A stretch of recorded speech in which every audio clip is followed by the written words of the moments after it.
right, ladies and gentlemen, welcome back. We are into our fourth week of Da Vinci Tree's online learning. And again, I have the utmost pleasure of being joined by our Special Education Director, Miss Ram. Hi, everybody. And as I recall, Miss Ram, you had a message that you wanted to share with some of our kiddos. I want to tell you how much I have loved seeing you all and working with you all through Zoom. I have just had a blast with it, and I'm so happy to be able to do it with you. It's a lot of fun. Thank you so much, Ms. Ram, and we really appreciate you doing that. I know everybody's been joining us on the video, but it's nice for kids who need a little extra help to be able to get that with you. I'm really excited for that. Yeah. Yep. All right, so it is time for our joke of the day. Do you have a new one for us, Ms. Ram? I have a new joke. Okay, so why are fish so smart? I don't know, Miss Ram. Why are fish so smart? Because they live in schools. That's cute, because they swim in schools and they live in schools, right? So, yeah, okay, that's great. Okay, no, that's awesome. I love it. Okay, I guess we should get to the pledge, Ms. Ram. Okay, all right. Please make sure when you do the pledge that you stand, that you put your right hand over your heart. All right, ready, begin. I pledge allegiance to the flag of the United States of America and to the republic for which it stands, one nation, under God, indivisible, with liberty and justice for all.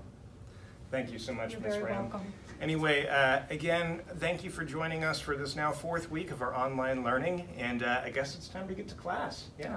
All right. Have a good day. See you on the internet, kids.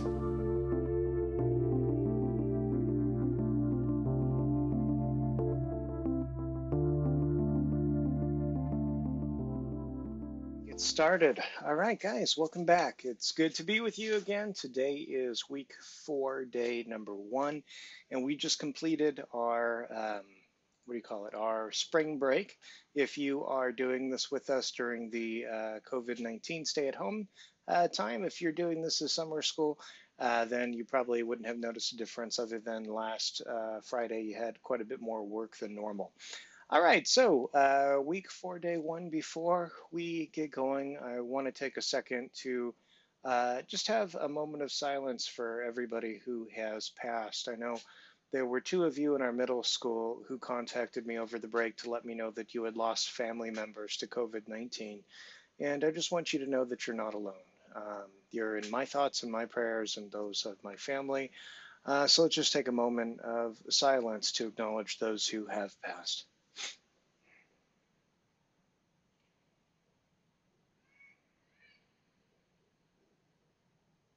All right, thanks. Okay, let's get to the agenda for today. All right, so where's my syllabus? There we go. Okay, so for week 4, day number 1. So first up in life skills, we're entering kind of a new life skills section. So we're going to be going over the 3 things to invest in: a home, a car, and education. Then today for current events, we're talking about the unemployment numbers that were just released last week. And then in history, we're getting into the Gilded Age, the age during and after Reconstruction up until 1900. In literature, we're beginning the adventures of Tom Sawyer by the amazing Mark Twain. In science, we are getting into fluids, and in math group 2, we're getting into 3-dimensional shapes. And then in math group 1, we're doing 3-dimensional shapes, and then in math group number 2, we are taking our test today. So today is the big test day. You had a ton of review in your spring break homework, so you should be ready for the unit test at Khan Academy for all of the systems of equations. So that is what's going on for today. Now, because we're taking a unit test in math and the group 1 math is pretty straightforward and easy, today's video is going to be a little bit shorter. I'm thinking maybe around 45 minutes. Okay? All right, so let's go ahead and close this here, and let's start talking about life skills. Okay? So in class, we've talked a lot about wealth, not because money is everything, but because it is important to have a certain amount of wealth in your life in order to be happy. There's something called Maslow's hierarchy of needs, and it includes everything that we need to have a happy and fulfilled life. And so, oh, hey, I'm in the middle of something. Sorry, kiddo. Sorry, that's just my son. Some of those things in Maslow's hierarchy of needs include like shelter, food and water, things like that. Okay. And so there's a certain amount of wealth that we need in our lives in order to be happy and fulfilled in general. Okay. And so in our lives, there are three main things that everybody has to make a decision on investing on. Okay, and among those three main things are your home, where you're going to live, a vehicle. If you live in the United States, vehicles are pretty important unless you live somewhere like New York City or somewhere that has really good public transport. And then the third thing is yourself, investing in you and your own education. Okay, and so moving forward in our life skills for the next week or two or even three, we're going to be talking about those three different areas: investing in a home, investing in a car, and investing in your own education. And things to think about with that as you go into high school next year for you eighth graders, or as you're stuck with me for another year for you seventh graders. Um, we are going to be talking about thinking about your future in those ways. Okay, and so we will begin talking about decisions about where you live tomorrow in life skills. Okay, I'm going to stop the video here and we're going to jump on over to our social studies video. Okay.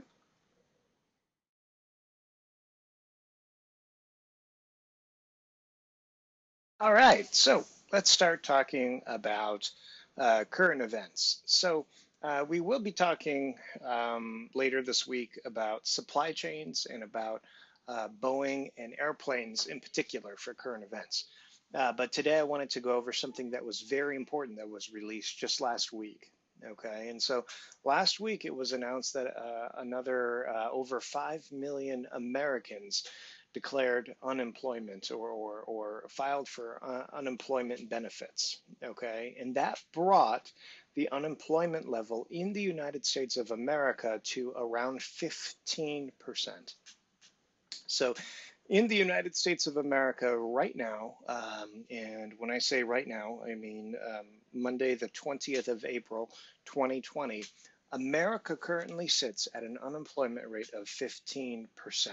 Okay. And that has huge implications for us because we are not accustomed to having an unemployment rate this high. In fact, this is the highest unemployment rate in my lifetime and in living memory, meaning that we are at a higher unemployment now than we have ever been in the lifetime of you, your parents, your grandparents, or maybe perhaps even your great grandparents. Okay, now let's take a look at unemployment in general in the United States. Okay, here's our thing from before. I'm sorry, I'm feeling a little bit awkward because I'm sitting in a new chair that doesn't creak, and so that's why I'm trying to have my head is like up higher. Let me see if I can adjust the iMac here. There we go. You can see the top of my shelf. All right, so these are the unemployment rates from the Bureau of Labor Statistics since the 1890s. Okay, so if we look here, so right now the United States, believe it or not, is right here between 14 and 16%. Okay, and so that's where we are currently. And if you look across this graph, okay, we have not been at this level anytime in the recent past. Okay, the last time that we were here was boom, right there in the, what is that? That looks like 1941 was the last time that we were there. Okay, so it has literally been 80 years since we have been at this level of unemployment. Okay, and you can see here that this unemployment level was from the Great Depression. Okay, and so right here we have the Wall Street crash, the Great Depression, and then boom, the unemployment shoots up really high. And then if you look here, according to the Bureau of Labor Statistics, it actually didn't get to 30%. It topped out here around 21%. Now, most historians believe it was significantly higher than that. But these are just the official numbers that the Bureau of Labor Statistics has been able to confirm. Okay. in some parts of the United States, in certain states and cities, the number was much higher than even 30%. And in other places, it was not as bad. It was closer to 12%. Um, so it varied across the US because we're a really big country, right? But again, it's important to know that this unemployment rate in the United States right now is higher than it has ever been in our lifetime. And hopefully, this is the highest that it ever goes. We are pretty sure that that number is going to go higher a little bit. We hopefully will probably top out around 18 to 20% unemployment. Hopefully, it doesn't go any higher than that. But it is really scary because that unemployment levels that high, really they're indicative of a depression. Okay, and if you know how serious that is, then you know that it's not something that people should say lightly, right? Now, one of the things that you need for depression here is the depression needs to take place over a long period of time, okay? And so if we look at the depression on this graph right here, okay, you see the Wall Street crash happens here, okay? And this level of unemployment lasts for many years, okay? So this looks to be around 1929, 1930, and then it's a whole decade. We basically lose a whole 10 years to having unemployment. That's really high. That's higher than 14%. Okay. Now, the weird thing about what we're going through right now is it's happening so quickly. This COVID-19 virus has put so many people out of work and put so many small businesses um, out of operation. And it's happened with such a speed that we've never seen before. Okay. And so tomorrow we're going to be talking about why the recovery is probably going to be faster than recoveries that we've seen in the past. And then on Wednesday, we are going to be talking, or I'm sorry, not Wednesday, on week 4, day 3, we're going to be talking about why this might take longer to recover than other recoveries in the past. So we're going to hit both sides of it, okay? But do know that this unemployment level is higher than it's been in a long time, going all the way back to the Great Depression. But also know that there's a really, really good chance that the unemployment rate is going to snap back to being at normal levels very quickly. And we're going to talk about that tomorrow, okay?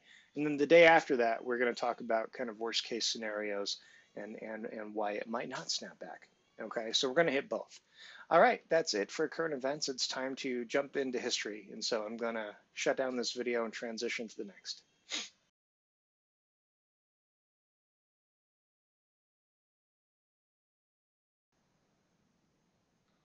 All right, is it going? I think it is. Okay, so it's time for our history right now. And quick disclaimer, I already recorded this portion of the video. I got all the way to editing today's lesson, and the audio is all messed up. So this is time 2. So if I seem a little quick and a little flippant, I apologize. I'll try to go over everything that I went over the first time around. So we are studying a period of time called the Gilded Age now. The Gilded Age runs from the end of the Civil War all the way up until about 1900, okay? Couple of quick things about the Gilded Age. We just finished talking about the era of Reconstruction, where the North was having to rebuild, everything in the South. Okay, it's called Reconstruction because we're constructing it again. Reconstruction. Okay, and so Reconstruction, even though we just finished talking about it, the Gilded Age and the era of Reconstruction after they overlap each other. Okay, so the beginning of the era of Reconstruction is actually also considered to be the Gilded Age. Okay, now the Gilded Age is fun because it was sarcastically named the Gilded Age by Mark Twain. Okay, and to understand kind of the joke, first we have to talk about what it means to be gilded, because that's not a word that we normally use. When you hear the word guild, it's usually used these days to describe like a group of people that play video games together, like a video game guild. Okay, but let me, for the purposes of this discussion, if you're a fellow like me who doesn't really wear that much jewelry, okay, so this is my wedding ring, and it is solid gold. Okay, it's gold all the way through. Okay, now the problem with gold is that it's kind of weak, and so gold can be heavy. It's weak. It gets dinged up really easily. Okay, and so um, a lot of times with things we don't make them solid gold for those reasons. So what we would do though is we might take, well, gold is expensive, as you already know, okay, and it's weak. So we would take a less expensive, tougher material, like a steel or a iron or something like that.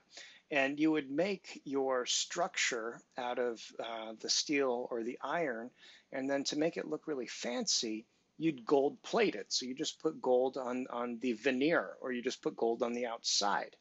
And when you have something that is gold plated on the outside, it is gilded with gold, or it is a gilded structure. Okay? So something that is gilded is not gold all the way through. Something that is gilded just has gold on the outside to make it look pretty, but on the inside, it's actually something else that's much cheaper. Okay? And so this era, the Gilded Era, is called the Gilded Era for that reason. Okay? It's an era that people are really hungry for money. Okay? People really, really start making a ton of money during this time. But even though it's an era where people are making tons of money, there's all these problems that are simmering just beneath the surface. And so that's where the sarcastic name for the Gilded Era comes into being. Okay?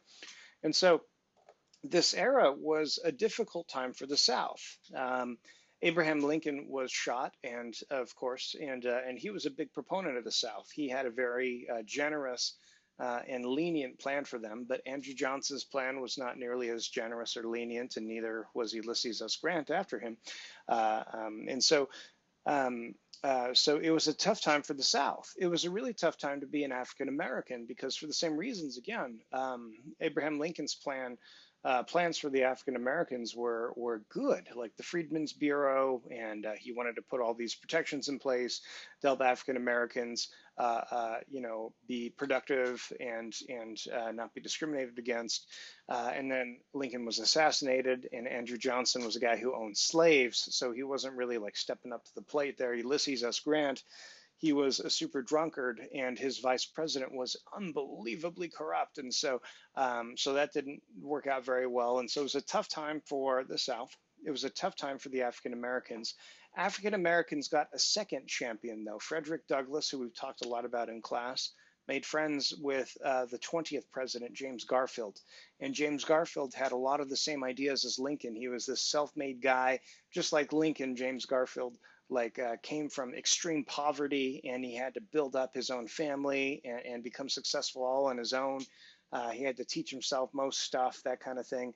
And James Garfield was all about equality. He was all about respecting, everybody, no matter the color of the skin.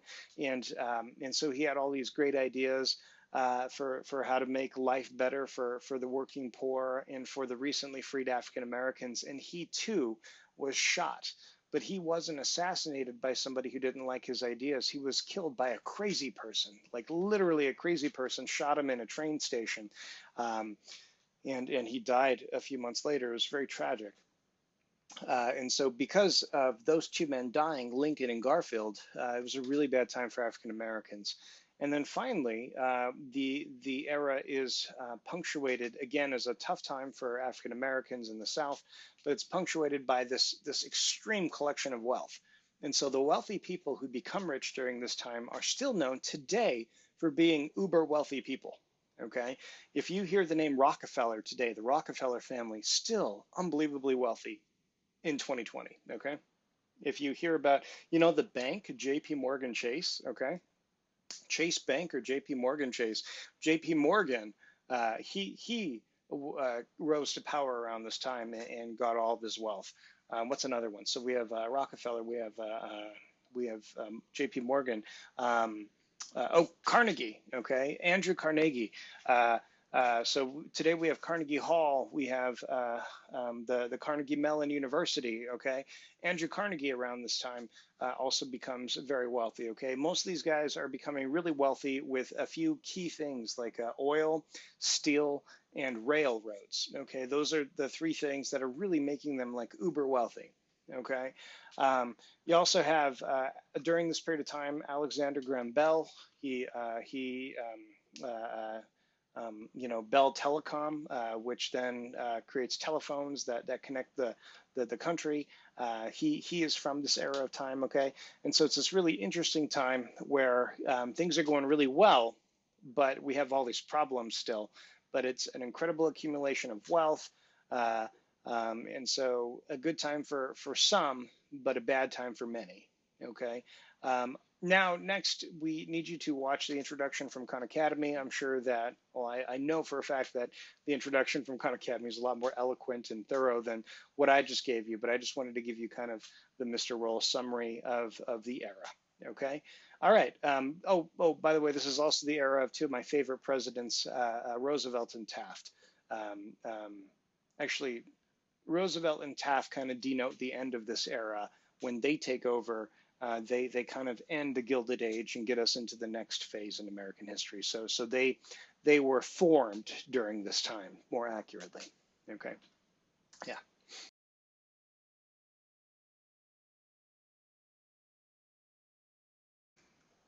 All right, I think we're going here.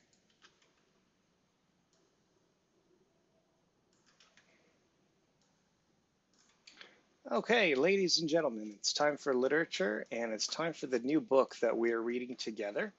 And so we are reading The Classic Adventure of Tom Sawyer by Mark Twain. I thought Mark Twain would be a great author to pull from. Our last book was by Jules Verne, another great author of the time that we're studying in American history. And Mark Twain, since he named, or he is the guy who gave the Gilded Age its name, I thought it'd be cool to read one of his very most famous publications. And so today we are going to begin reading The Adventures of Tom Sawyer. Now, your literature homework is not going to be reading homework. Well, it is going to be reading homework, but you're going to be graded on the words that are pulled out from the reading. Okay, and so we're going to be going over that together. So for this first day, I'm going to be reading the chapter to you. Now, I'm also going to be including a link to the audio book so that you can listen to the audio book through headphones while you're reading through it. I know a couple of you have some difficulty reading, and that's okay. So this way it ought to help you. Okay, and so we have a link to this specific document, which is important. And so please make sure that you're downloading this specific document as we go through literature, reading through this book. All right, so let's scroll through here. So you see the table of contents. So this document actually has some extra features that we're going to be using in it. Today we're going to be reading not the preface, but we're going to be reading chapter 1, which begins on page 3. Okay. Here is a history of Mark Twain. He was born Samuel Clemens. Okay. Um, Mark Twain was his pseudonym. You can read through that if you'd like. Here's a timeline of his life. Okay, historical context.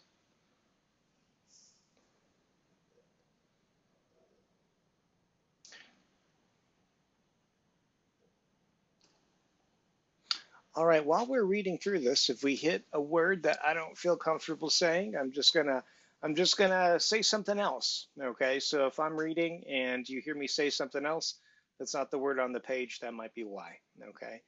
I hear some pretty cool illustrations of the town of St. Petersburg. Again, it's a fictional creation. Okay. There's the preface. Okay. The preface is interesting because it's actually written by Mark Twain. Okay, let's take a look at it. Most of the adventures recorded in this book really occurred. One or two are experiences of my own. The rest, those of boys who were schoolmates of mine. Huck Finn is drawn from life, Tom Sawyer also, but not from an individual. He is a combination of the characters of three boys whom I knew, and therefore belongs to the composite order of architecture. The odd superstitions touched upon were all prevalent among children and slaves in the West at the period of this story, that is to say 30 or 40 years ago, when this was written in 1876. Although my book is intended mainly for entertainment of boys and girls, I hope it will not be shunned by men and women on that account, for part of my plan has been to try to pleasantly remind adults of what they once were themselves, and of how they felt and thought and talked, and what queer enterprises they sometimes engaged in. The author in Hartford, 1876. So again, this book was written for young people such as yourselves. It's normally thought to be around a seventh grade reading level. Okay, so it should be right where we're at for most of us. Okay, Tom. Aunt Polly decides upon her duty. Tom practices music. The challenge, a private entrance. Tom, no answer. Tom, no answer. What's gone on with that boy, I wonder? Tom! No answer. The old lady pulled her spectacles down and looked over them about the room. Then she put them up and looked out under them. She seldom or never looked through them for so small a thing as a boy. They were her state pair, the pride of her heart, and were built for style, not service. She could have seen through a pair of stove lids just as well. She looked perplexed for a moment, and then said, not fiercely, but still loud enough for the furniture to hear, "Well, if if I get hold of you, I'll—" She did not finish, for by this time she was bending down and punching under the bed with the broom, and so she needed breath to punctuate the punches with. She resurrected nothing but the cat. "I never did see the beat of that boy."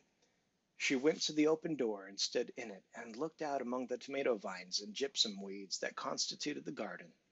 No Tom. So she lifted up her voice at an angle calculated for distance and shouted, Tom! There was a slight noise behind her, and she turned just in time to seize a small boy by the slack of his roundabout and arrest his flight. There! I might have thought that. I might I might have thought of that closet. What have you been doing in there? Okay, so really quick, folks, I want to point out words for everyday use. Punctuate, resurrect. Okay, so words for everyday use are going to be very important for your homework assignments. Okay, I'll get to that after we finish reading the chapter. Punctuate is to interrupt. Resurrect is to raise, as from the dead. Nothing. Nothing. Look at your hands. And look at your mouth. What is that truck? I don't know, Aunt. Well, I know. It's jam. That's what it is. 40 times I've said if you didn't let that jam alone, I'd skin you. Hand me that switch. The switch hovered in the air. The peril was desperate. My, look behind you, Aunt. The old lady whirled around and snatched her skirts out of danger. The lad fled on the instant, scrambled up the high board fence, and disappeared over it. His Aunt Polly stood surprised for a moment, then broke into a gentle laugh. Hang that boy. Can't I never learn anything? Ain't he played me tricks enough like that for me to be looking out for him by this time? But old fools is the biggest fools there is. Can't learn an old dog new tricks, as the saying is. But my goodness, he never plays them alike 2 days. And how is a body to know what's coming? He appears to know just how long he can go torment me before I get my dangler up, and he knows if he can make out to put me off for a minute or make me laugh, it's all down again, and I can't hit him a lick. I ain't doing my duty by that boy, and that's the Lord's truth, goodness knows. Spare the rod and spoil the child, as the good book says. I'm laying up sin and suffering for us both, I know. He is he is full of the old scratch, but laws of me, he's my boy, he's my own dead sister's boy, poor thing, and I ain't got the heart to lash him somehow. Every time I let him off, my conscience does hurt me so, and every time I hit him, my old heart almost breaks. Well, a well, man, that is that is born of woman is of few days and full of trouble, as the scripture says, and I reckon it's so. He'll play hooky this evening, and I'll just be obliged to make him work tomorrow. So, by the way, I have a terrible Southern accent. If any of you come from the South, I apologize immensely. I'm doing my best. Right here, we see all of the words. Like laws of me means good Lord, okay? Old Scratch means the devil, okay? And so a lot of the terms used in this story, because they're a good 150 years old by the time we're reading it here, we have to have an explainer because English and all languages change quite a bit over time, okay? So the words here, okay, are either words that have changed over time and their meaning is different today than what they were back then. For instance, a switch was something that you used to hit people with. Today, a switch is like a light switch or switching from, vanilla to chocolate or a Nintendo Switch. But back then, a switch was a branch or stick used for whipping or spanking, okay? So these words right here again are kind of like, it's almost like a key for you so that you know what they mean. Now these words, words for everyday use, these words are still words that we still use to this day, and we use them in the same context, okay? So words for everyday use are words that we still use, excuse me, though we still use these words in the same context as are used in this book. And then these words are kind of like a key to the 1840s so that we can understand how they talked. To punish him. It's mighty hard to make him work Saturdays when all the boys is having holiday, but he hates work more than he hates anything else, and I've got to do something of my duty by him, or I'll be the ruination of that child. Tom did play hooky, and he had a very good time. He got back home barely in season to help Jim, the small colored boy, saw next day's wood and split the kindlings before supper. At least he was there in time to tell his adventures to Jim, while Jim did three-fourths of the work. Tom's younger brother, or rather half-brother, Sid, was already through his part of the work picking up the chips, for he was a quiet boy and had no adventurous, troublesome ways. While Tom was eating supper and stealing sugar as opportunity offered, Aunt Polly asked him questions that were full of guile and very deep, for she wanted to trap him into damaging revealments. Like many other simple-hearted souls, it was her pet vanity to believe she was endowed with a talent for dark and mysterious diplomacy, and she loved to contemplate her most transparent devices as marvels of how low cunning. She said, "Tom, it was middlin' warm in school, warn't it?" "Yes'm." "Powerful warm, warn't it?" "Yes'm." "I didn't you want to go in a swimmin', Tom?" A bit, a bit of a scare shot through Tom, a touch of uncomfortable suspicion. He searched Aunt Polly's face, but it told him nothing. So he said, "No'm. Well, not very much." The old lady reached out her hand and felt Tom's shirt and said, "But you ain't too warm now, though." And it flattered her to reflect that she had discovered that the shirt was dry without anybody knowing that that was what she had in her mind. But in spite of her, Tom knew where the wind lay now, so he forestalled what might be the next move. Some of us pumped on our heads. Mine's damp yet. See?" Oh, pumped on our heads. Pumped water over their heads from a water pump. So back then they had the old water pumps. You'd have to do this, and the water would come out of a pipe, and so he'd stick his head under the pipe and get his head all wet. Aunt Polly was vexed to think that she had overlooked that bit of circumstantial evidence and missed a trick. Then she had a new inspiration. "Tom, you didn't have to undo your shirt collar where I sewed it to pump your head, did you? Unbutton your jacket?" The trouble vanished out of Tom's face. He opened his jacket. His shirt collar was securely sewed. "Brother! Well, go along with you. I'd made sure you'd played hooky and been a swimming, but I forgive you, Tom. I reckon you're a kind of a you're kind of a singed cat. As the saying is, I better and look you this time." She was half sorry her sagacity had miscarried, and half glad that Tom had stumbled into obedient conduct for once. But Sidney said, "Well, now, if I didn't think you sewed his collar with white thread, but it's black." "Why, I did sew it with white, Tom."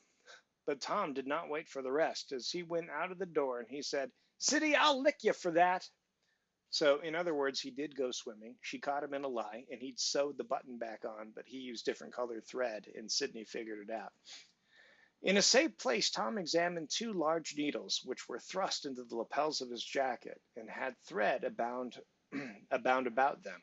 One needle carried white thread and the other black. He said, "She'd never noticed if it hadn't been for Sid. Confound it! Sometimes she sews it with white, and sometimes she sews it with black. I wish to Giminy she'd stick to one or the other.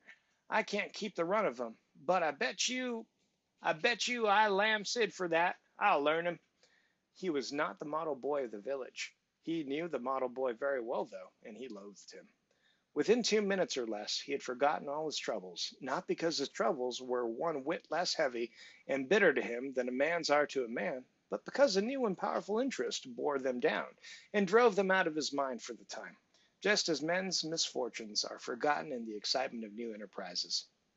This new interest was a valued novelty in whistling, which he had just acquired from a Negro, and he was suffering to practice it undisturbed. It consisted in a peculiar bird-like tune, a sort of liquid warble, produced by touching the tongue to the roof of the mouth at short intervals in the midst of the music. The reader probably remembers how to do it, if he has ever been a boy. Diligence and attention soon gave him the knack of it, and he strode down the street with his mouth full of harmony and his soul full of gratitude. He felt much as an astronomer feels who has discovered a new planet. No doubt, as far as strong, deep, unalloyed pleasure is concerned, the advantage was with the boy, not the astronomer. The summer evenings were long. It was not dark yet.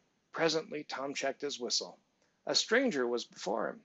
A boy, a shade larger than himself, a newcomer of any age, or either sex was an impressive curiosity in the poor little shabby village of St. Petersburg. This boy was well dressed too, well dressed on a weekday. This was simply astounding. His cap was a dainty thing. His close-buttoned blue cloth roundabout was new and natty, and so were his pantaloons. He had shoes on, and it was only Friday. He even wore a necktie, a bright bit of ribbon. He had a citified, sorry, I don't know what that is. He had a citified air about him that ate into Tom's vitals. The more Tom stared at the splendid marvel, the higher he turned up his nose at his finery, and the shabbier and shabbier his own outfit seemed to him to grow. Neither boy spoke.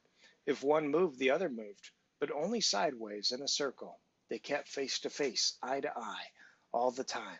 Finally Tom said, "I can lick you." "I'd like to see you try it." "Well, I can do it." "No, you can't either." "Yes, I can." "No, you can't." "I can." "You can't." Can't." An uncomfortable pause. Then Tom said, "What's your name?" "'Tisn't any of your business, maybe." "Well, I'll make it my business." "Well, why don't you?" "If you say much, I will." "Much, much, much." "There now." "Oh, you think you're mighty smart, don't you? I could lick you with one hand tied behind me if I wanted to." "Well, why don't you do it?" "You say you can do it." "Well, I will, if you fool with me." "Oh, yes, I've seen whole families in the same fix." "Smarty, you think you're some now, don't you? Oh, what a hat!" "You can lump that hat if you don't like it." "I dare you to knock it off, and anybody that'll take a dare will suck eggs." "You're a liar." "You're another." "You're a fighting liar that doesn't take it up." "Ah, take a walk." "Say, if you give me much more of your sass, I'll take and bounce a rock off your head." "Oh, of course you will." "Well, I will." "Well, why don't you do it then?" "What do you keep saying for you will, or you will for?" "Why don't you do it?" "It's because you're afraid." "I ain't afraid." "You are." "I ain't." "You are." Another pause, and more eyeing and sidling around each other. Presently they were shoulder to shoulder. Tom said, "Get away from here." "Go away yourself." "I won't." "I won't either." So they stood, each with a foot placed at an angle, as a brace, and both shoving with might and main, and glowering at each other with hate. But neither could get the advantage. Excuse me. After struggling till both were hot and flushed, each relaxed his strain with watchful caution, and Tom said, "You're a coward and a pup. I'll tell my big brother on you, and he can thrash you with his little finger, and I'll make him do it too. What do I care for your big brother? I've got a brother that's bigger than he is, and what's more, he can throw him over that fence too. Both brothers were imaginary. That's a lie. You're saying so, don't make it so. Excuse me. Tom drew a line in the dust with his big toe and said, I dare you to step over that, and I'll lick you till you can't stand up. Anybody that'll take a dare will steal sheep. The new boy stepped over promptly and said, Now, you said you'd do it. Now let's see you do it. Don't you crowd me now. You'd better look out. Well, you said you'd do it. Why don't you do it? By jingo, for 2 cents I will do it. The new boy took out 2 broad coppers out of his pocket and held them with derision. Tom struck them to the ground.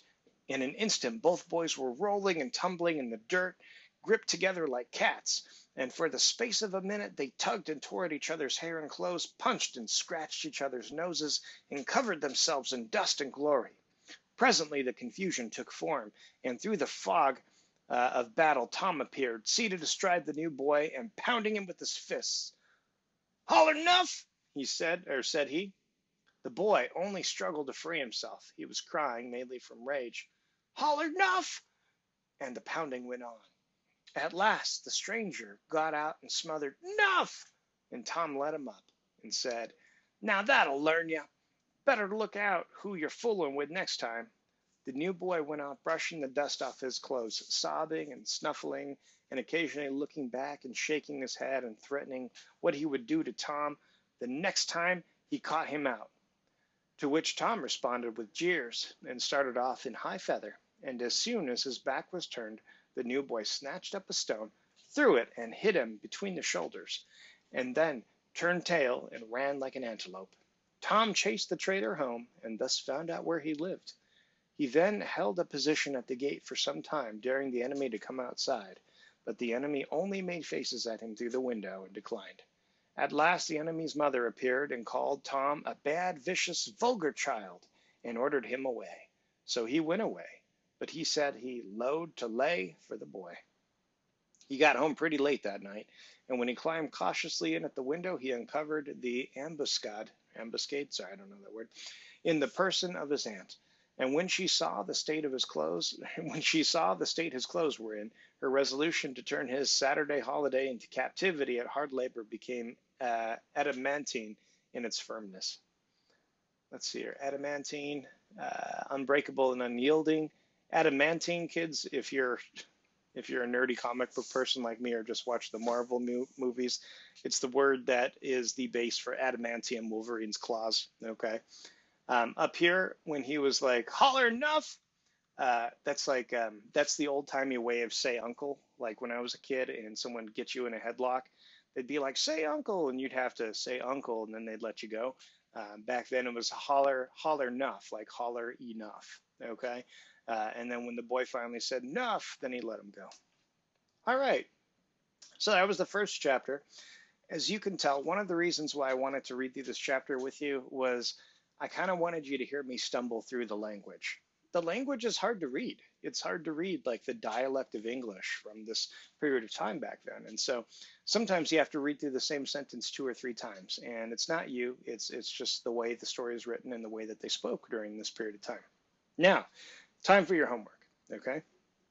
Whenever you read a chapter of the book, your homework is this, okay? You need to find the words for everyday use, like this word derision, D-E-R-I-S-I-O-N, and you need to take down the definition, and you need to write it 5 times, okay? Once you've done that, once you've written it 5 times and taken down the definition, you need to email a photo of that to Mr. Barbera, okay? So we're doing the 5 times each, and we're doing the definition.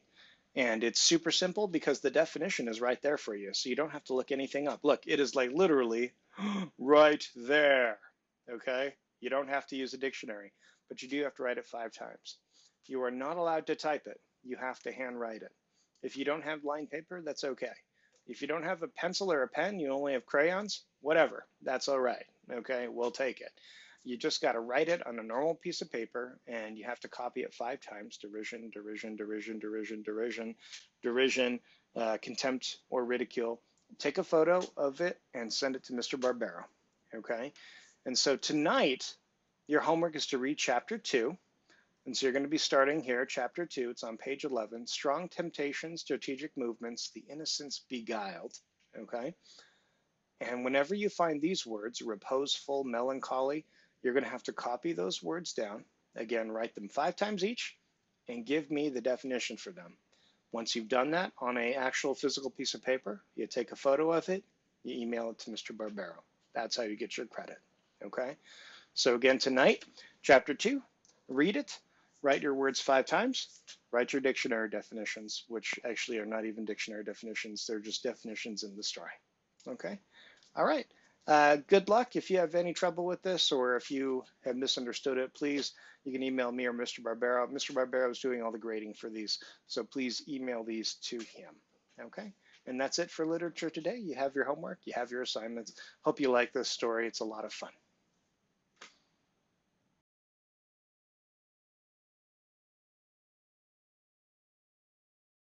I think we're going. Okay, so ladies and gentlemen, today's science class is super easy. We're just reading through a few pages, and then you have to watch a quick Khan Academy video about specific gravity. Okay, all right, so we just finished a whole chapter. If you are following along in our physical science textbook, we just finished chapter 10, and we are on chapter 11 now. And so today we're going to begin by talking about pressure. And we are going to be talking about gases and liquids and other things like that. But let's begin by reading about pressure. So, what is pressure? The word pressure is related to the word press. It refers to a force pushing on a surface. For example, when you lean against a wall, you push against the wall, and so exert pressure on it. When you stand on the ground, the force of gravity pulls you downward, so the soles of your shoes push down on the ground and exert pressure on it. Force and pressure. Suppose you try to walk on top of deep snow. Most likely you will sink into the snow, much as the woman on the right in figure 1. But if you walk with snowshoes, you'll be able to walk without sinking. The downward force you exert on the snow, your weight doesn't change. Your weight is the same whether you wear boots or snowshoes. So what's the difference? So we are all, my students were all in Arizona, so you might not be familiar with this, but see how the woman is kind of like, she's up to her, almost her waist in snow there. And this guy, or gal, I can't really tell from here, is just kind of walking along nicely on top of the snow. He or she is wearing these giant snowshoes, and what they are is they're like tennis, almost like tennis rackets, these really big things that go on the bottom of your feet, and they can be, again, really large, okay? And they are keeping her on top of the snow while the other woman is sinking into the snow. The difference is the size of the area over which your weight is distributed. When your weight is distributed over the smaller area of the soles of your boots, you sink. When your weight is distributed over the much larger area of the snowshoes, you don't sink. The larger area results in less downward pressure on the snow. So force and pressure are closely related, but they are not the same thing. Calculating pressure. The relationship of force, area, and pressure is summarized by this formula. So pressure equals force divided by area, okay? And so with the snowshoes, the area is much larger, okay? And so the force is the same, but it's spread over a much larger area, and so the pressure goes down because the denominator, the area, is so much larger. Now, if the area is very small and the force stays the same, the pressure goes up, because the denominator becomes really small, okay? So pressure is equal to the force exerted on a surface divided by the total area over which the force is exerted. Force is measured in newtons, N, when area is measured in square meters, or M2, or M squared. The SI unit of pressure is the Newton per square meter. So you have the N divided by meters squared. This unit of pressure is also called a Pascal, or Pascal, okay? Or PA is 1 Newton divided by meter squared, or 1 PA. A smaller unit of measure for area is often more practical to use, such as a square centimeter instead of a square meter. When square centimeters are used, the unit of pressure is newtons divided by centimeters squared. Okay, and so here we go. The force a fluid exerts on each square centimeter in the illustration is 12 newtons. So the resulting pressure is 12 newtons per centimeter squared. You guys see that? So we're like on the bottom of a pool or the bottom of, like a body of water, and there's 12 newtons of pressure pressing on every square centimeter. Okay, and so that's the pressure that they are under at that point. All right. Okay. Now we only have to read one more page, and then we're going to be watching the video. Okay. So again, to review, we talked about pressure. Pressure is just force divided by area. So to decrease pressure, you can either decrease the force or increase the area. Okay, if you want pressure to go up, if you want to increase pressure, you can increase the force or decrease the area. Okay, and pressure can be kind of visualized like that. All right, you can produce a lower pressure by increasing the area of force axon, or you can work the other way around. You can produce a much higher pressure by decreasing the area of force axon. For instance, the blades of ice skates have a very small surface area. They exert a much higher pressure on the ice than ordinary shoes would. Fluid pressure. In this chapter, you will learn about the pressure exerted by fluids. A fluid is a substance that can easily flow. As a result, the fluid is able to change shape. Both liquids and gases have this property. Air, helium, water, and oil are all fluids. Fluids exert pressure against the surfaces they touch. To understand how fluids exert forces on surfaces, you must think about the particles that make up the fluids. Fluids, like all matter, are made up of molecules. These molecules are tiny particles that are much too small to be seen using your eyes or even a good microscope. 1 liter of water contains about 33 trillion molecules. That's a 33 followed by 24 zeros. In fluids, molecules are constantly moving in all directions. In air, for example, the molecules are moving around at high speeds. They are constantly colliding with each other and with any surface that they meet. As each molecule collides with a surface, it exerts a force on the surface. All of the forces exerted by individual molecules in a fluid add together to make up the pressure exerted by the fluid.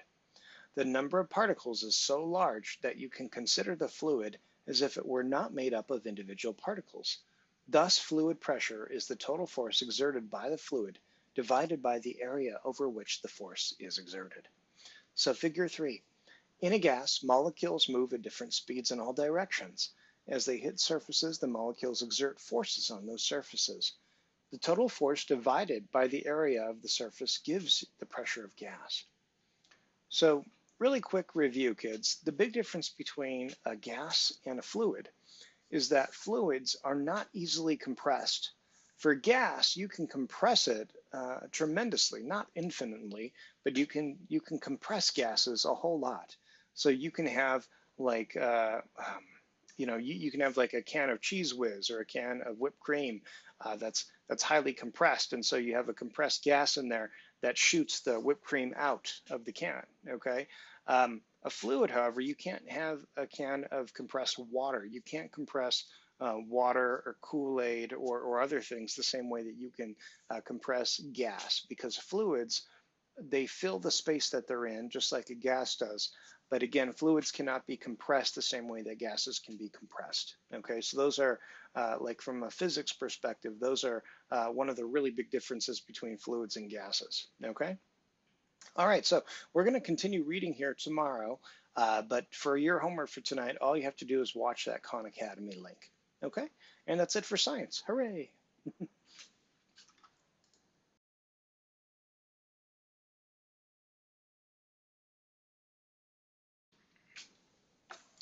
All right, so for math today, for week 4, day 1, group number 2, you do not have a lesson. So group number 2, go into Khan Academy and take the chapter test or the unit test over systems of equations. That's your homework for today. Go ahead and take that test. So for group number one, oh, and by the way, group two, the link should be in the on the website.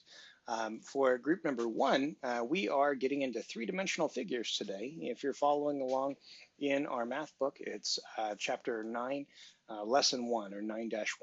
Okay, so three-dimensional figures. Okay, three-dimensional figures or solids have length, width, and height. A flat surface of a solid is a face. An edge is where two faces meet. Okay, a vertex is where three or more edges meet. Excuse me, the face that is used to classify the solid is the base.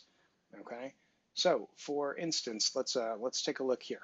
Okay, so on these three-dimensional figures, okay, the sides are the edges. Okay, where the two sides come together and meet. Okay, like my two pinky fingers here, this area between them would be an edge. Okay, now where the edges meet, that gives us a vertex. Okay, so where the edges come together, so where we have multiple edges coming together, we hit a vertex or a vertex right there. Okay, and then for these kind of prisms right here, you see this has 6 sides right here, so this is a hexagon. Okay, these hexagons on the top and the bottom are considered the bases. Okay, so again, we have a vertex or vertices, we have edge or edges, and we have a base or bases. Okay. The surface of a three-dimensional figure determines the type of solid it is. A polyhedron, okay, again, it's a polyhedron, is a three-dimensional figure whose surfaces or faces are all polygons. Prisms and pyramids are 2 types of polyhedrons. Okay, so again, a polygon, like we learned before, has all straight edges. Okay, so for a polyhedron, the polyhedron has all faces that are polygons. Okay, and so here are 2 different kinds of polyhedrons. We have our prisms and our pyramids. A prism is a polyhedron that has 2 parallel congruent bases. Okay, so like the one on the right here. Okay, the one with the 2 hexagons. Okay, we have one on top and one on bottom. Okay, and so they are parallel and congruent. They're exactly the same shapes. Okay, and they're parallel to each other. All right, and so when you have that, you have a prism. Okay, a cube is a special prism whose faces are all congruent squares. So a cube is the same on all sides. Okay, and so it's a special kind of prism. A pyramid is a polyhedron that has one base. The base can be any polygon. The other faces are all triangles. A regular tetrahedron is a special pyramid whose faces are all congruent equilateral triangles. Okay, so if you can imagine, okay, this shape right here, okay, if the triangular base was the same as all the other triangular sides, we'd call that a regular tetrahedron, and it would be kind of like a cube is to a prism as a regular tetrahedron is to a pyramid. Okay, prisms and pyramids are named by the shapes of their bases. So, naming prisms and pyramids. Let's take a look at this example question, and I think there's 1 or 2 others. After we take a look at these example questions, you have 2 videos and 2 practices to do on Khan Academy, and that's it. That's it for math today, okay? Naming prisms and pyramids. Identify the base of each solid, then name the solids. There are 2 bases, and they are both triangles, okay? So we have 2 triangles, and they're both bases. The other faces are parallelograms, and so the figure is a triangular prism. Because again, we have 2 bases that are parallel to each other and they're congruent. Okay. Now this one has only 1 base, and it is a hexagonal base, or it's a hexagon base. The other faces are all triangles, so the figure is a hexagonal pyramid. Okay. So remember, a prism has 2 bases that are congruent. A pyramid has only 1 base, and the rest are triangles. Okay. Other three-dimensional figures include cylinders, cones, and spheres. These figures are different from polyhedrons because they each have a curved surface and their bases are not polygons. The curved surface of a cylinder or a cone is called a lateral surface. Okay, so again, the curved surface of a cylinder or cone is called a lateral surface. Okay, and so again, curved surface here in the middle, that's the lateral surface. Curved surface here, okay, that's the lateral surface. A cylinder has two parallel congruent circular bases connected by a lateral surface. Okay, and so a cylinder again is very similar to a prism, except on a prism the two congruent bases are polygons, and on a cylinder the two congruent bases are circles. Okay, or circles or circular in nature. A cone is very similar to a pyramid, okay? A cone has one circular base and a lateral surface. The lateral surface of a cone comes to a point called its vertex, okay? So there's the tip. That tip or that point is the vertex. A sphere has only one surface, which is curved and has no base. All of the points on the surface are the same distance from the center of the sphere. A plane that intersects a sphere through its center divides the sphere into two halves or hemispheres. Okay, so in geography we learned that we have the northern hemisphere. That if you're in my class, because we live in North America, we're in the northern hemisphere, and then we have the southern hemisphere. We have like Australia, parts of Africa, South America, things like that. Okay. Actually, is all of Africa in the southern? No, it's not. It's like, anyway. All right. A plane that intersects the sphere through its center divides the spheres into two halves as hemispheres. Okay. Okay. And so here we go. Example number 2. All right. So on this one here, it looks like we have a cube on the bottom and a pyramid on the top. So we have a rectangular prism on the bottom and a rectangular pyramid on the top. This is 2 cones. Okay. Perfect. And that's it for today's exercise. So today is just an introduction to three-dimensional shapes. It's pretty straightforward, okay? All right, so make sure that you're looking at the 4 links for Khan Academy, or I might have just put the 1 link in there and it has all 4 sections. There's 2 videos and again, 2 exercises that you need to do for today's homework. So that's it. That's it today for day 4, or week 4, day 1. I'll see you tomorrow for week 4, day 2. Thanks, everybody.